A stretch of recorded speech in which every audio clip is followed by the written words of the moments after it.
If we're being honest, there's more than one, but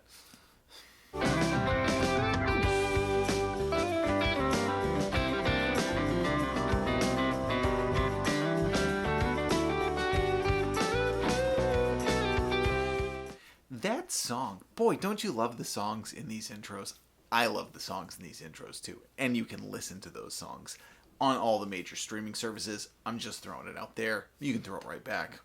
However you want to do this. Hey everyone, I'm Jack Fossett. Welcome to the channel and welcome to Real Guitar Talk. And today I want to share with you a problem that I think is something that's difficult to overcome, maybe even impossible, in guitar product demos, and that includes me. This is something that I think affects all of us. Now, many of you are probably expecting me to say something along the lines of sponsored reviews, and honestly, I don't see that as being much of a problem nowadays. Now, you may say I'm not objective in that, because obviously I do a fair number of sponsored reviews, but it's because that's been so openly talked about. There have been so many channels, mine included, who have addressed the idea of objectivity and sponsored reviews and things. I can honestly say only one time have I ever had a company say to me, hey, could you put in a good word for this product? And I responded, listen, I gotta just tell people what my opinion is. That's how I do things. And they actually backtracked. Were like, oh, sorry, absolutely, of course.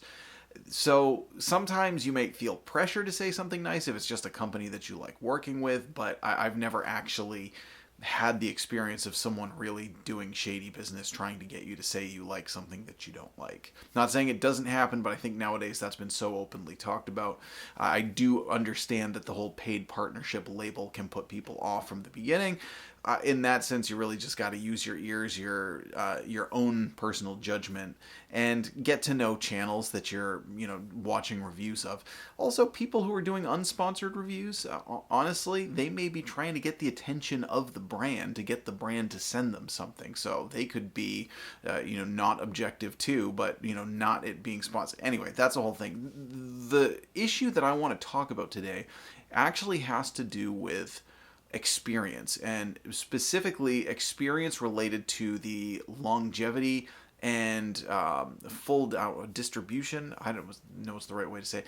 Basically, limited access to products and limited time and experience to use them before giving a qualified review. So this is particularly true with the speed of things being released now, and oftentimes launches involving reviewers. This is kind of the new way to get the idea of a product out to guitar consumers, is go to YouTube channels. It's a lot different than it used to be when big ads would come out in the guitar magazines and you really had to wait for NAMM. It's like, no, nowadays any company can kind of release a product whenever they want and get demo units out to review channels.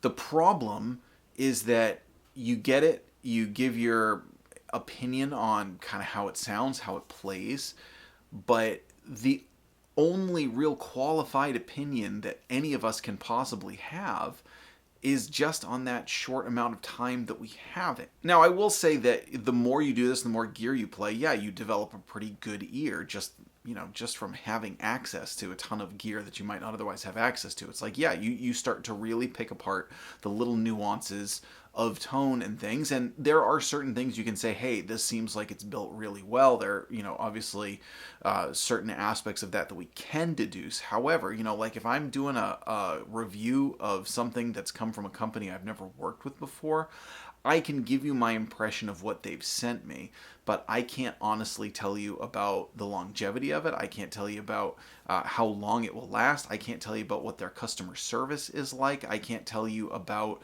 other products of the company and what's their consistency of good quality, because companies do get into patterns. Some of the big companies, they go through cycles. Obviously, everybody loved to talk about how Gibson and Gibson's affiliated brands had really poor quality control in the 2010s specifically. Well, then they kind of righted that ship. Well, now in the past couple of years, I've seen Fender have major problems with consistency and quality control. You only get to know those things by playing a ton of stuff from those companies and sort of watching trends over time and things. The other thing is sometimes you just get a dud if it's something that you don't like. In fact, recently I did a video on the worst gear that I've ever played. And I mean, I stand by the list, but there was something that sort of irked in the back of my mind, which was always like, yeah, but maybe I just had a dud. And honestly, the only way to really know that is if you've played. I don't know how many you really need to play before you know which one is really a dud or which one's really good or what product's what. I'll give you a great for instance in this one. I feel very, very qualified in giving reviews of the Fender Blues Junior or the Epiphone Casino or other Epiphone Hollow Bodies because I've played so many of them and I've played them for long periods of time that I've really gotten to know them. I really understand the ins and outs. I've used them on stages. I've used them in recording. I've used multiple versions of them. And so I can see trends. I can see patterns. I have enough experience with them to understand their quality, their reliability, and things like that. I just can't do that if a new company sends me a pedal and says, hey, we want you to review this. Or even a guitar company, if they send a bigger product or an amplifier. And there's a lot of conflicting information out there, too. I've had plenty of people mention in videos that they've had mechanical problems with Blues Juniors, that they think Blues Juniors are really cheaply produced and not well put together and not reliable. Well, I've had multiple ones of them, and they've all been super reliable. In fact, there's only one Blues Junior I've ever had a problem with, and it was one that I got used, and it came used with a problem. So that's kind of hard to say because you have no idea what the former owner might have done with it. But you'll get people out there who will have experiences of, so how much can I use my experience versus seeing the broader picture there? Again, also, is there one person who just happened to get a dud? Maybe there's one dud, one lemon out of 1,000. They got that one, and it kind of taints their image of the whole thing. It's a hard question to answer, and again, it's hard from a reviewer standpoint to just say, hey, yeah, I can, fully endorse this or something. If I say, hey, this is a really cool pedal, most of what I'm able to share with you is this is a really cool tone that's useful for this. And honestly, the build quality of stuff is, generally speaking, I think pretty good nowadays. And there are so many resources out there and so many ways to get the materials that you need and put it together that I could see that something looks like it's put together well. But again, will it last for a year or two? I can't really be sure. Now, on the other side of this, and the bigger kind of broader picture too, is you have a lot of companies more going down digital roads, particularly big companies with amplifiers and effects. And I've mentioned this in other videos. I've mentioned it about the Fender Tone Master series. I've certainly felt this way about Line 6 stuff, but things used to be made to last. And this is not just guitar. This is a huge cultural thing. But items and products used to be made to last. Nowadays, they definitely seem to be made to be replaced. And that's problematic in the sense that the prices haven't adjusted to meet that. I mean, if you think about it, it's like, iPhones or Androids or whatever, kind of device you're using. But it's like an amazing supercomputer that people couldn't even imagine 30, 40 years ago that we have in our pockets, and we replace them every couple of years, and the ones that we replace are sort of viewed as like obsolete junk. It's really unbelievable. They're also really expensive. Fender Tone Masters, really fun amps, really cool. I don't think they're the most incredible things ever, but I do think there's a certain feat of engineering there that is very admirable. But if the digital processor, I don't even know if that's what you call it, if the guts of that goes, do you just have a 40-pound paperweight?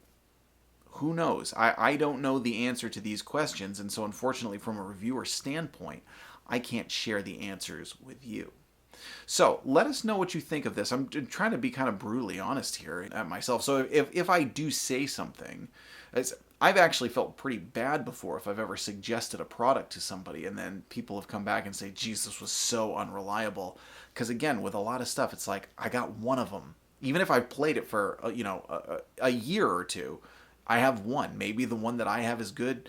maybe the company's pretty inconsistent. You can only really know once you develop a good rapport with a company and do a lot of reviews and try out a lot of products for a long period of time.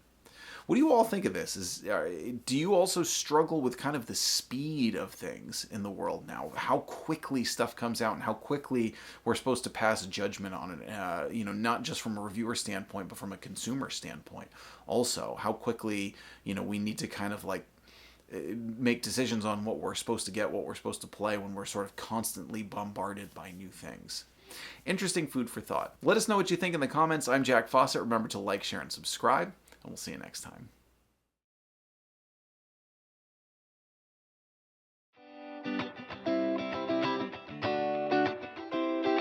From cobblestones to parking zones, there's something in the air.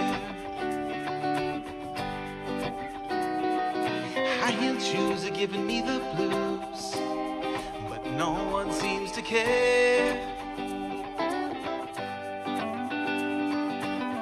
Never telling who you'll meet when the sun sets down on Wharf Street. The same old folks all get